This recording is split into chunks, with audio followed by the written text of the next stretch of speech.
Olá, turma. Vamos continuar nossa aula sobre o Renascimento científico e cultural, né? Falamos um pouco na aula passada que a arte ela muda, né? Porque muda a maneira de pensar. Nós estamos falando sobre a maneira de pensar que muda, né, do período da Idade Média para a Idade Moderna com o Renascimento científico e cultural. Então, deixa-se o teocentrismo de lado, que é onde Deus é a referência para tudo, toda a explicação contém na Bíblia, e passa a utilizar o antropocentrismo, onde o homem faz referência agora com o uso da razão, dos estudos, da observação, da experimentação. Vamos falar hoje sobre as características desse período. O classicismo ele foi o resgate dos conceitos da cultura em sua mais alta expressão.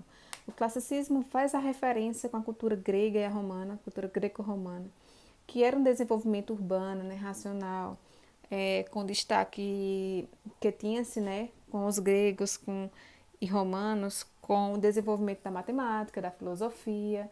Então era de grande referência a cultura greco-romana.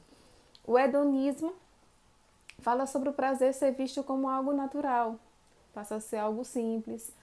O naturalismo, que vem da valorização da natureza, que vem sendo retratada também nas pinturas.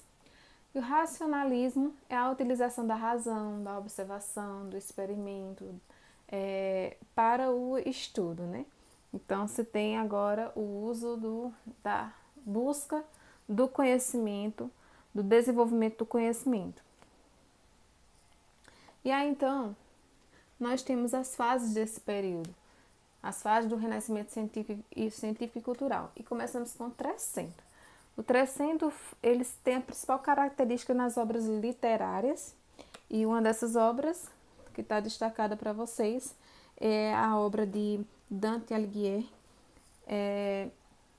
E entre suas características teve um grande desenvolvimento comercial, de urbanização, investimento na produção artística, né? O idioma utilizado, que estava sendo o italiano, a utilização de elementos da cultura grega e romana e o uso de temas, eles estavam relacionados, né, atrelados à religião.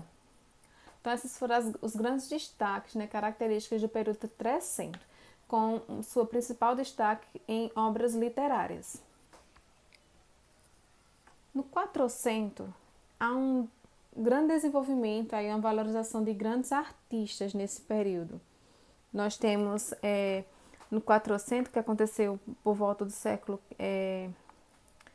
XIV e início do XV, um grande destaque na pintura a óleo, mas um grande desenvolvimento na geometria com relação à profundidade. Então, Sandro Botticelli destaca aí na imagem que vocês têm, né, que é já um destaque na leveza, na perfeição.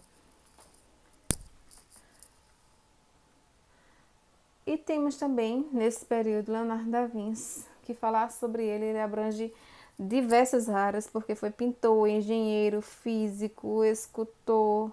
Então, coloquei uma das principais obras dele, né, que é a Mona Lisa.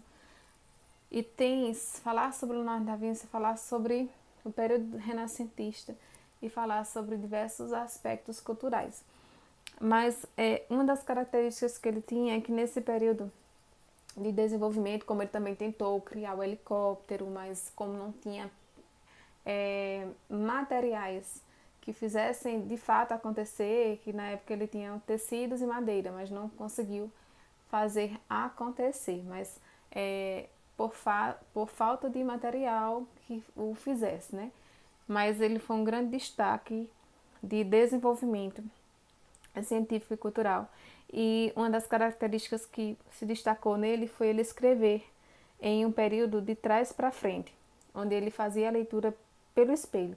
Isso para esconder, né, o desenvolvimento que ele estava de estudos que eram feitos, porque ele tinha muito medo da Inquisição. E o Cinquecento entra em destaque aí no século XV, onde a igreja ela se apropria do Renascimento científico e cultural, onde agora os papas passam a ser os mecenas, os investidores, e assim também é quem passa a escolher, né, o que vai ser produzido.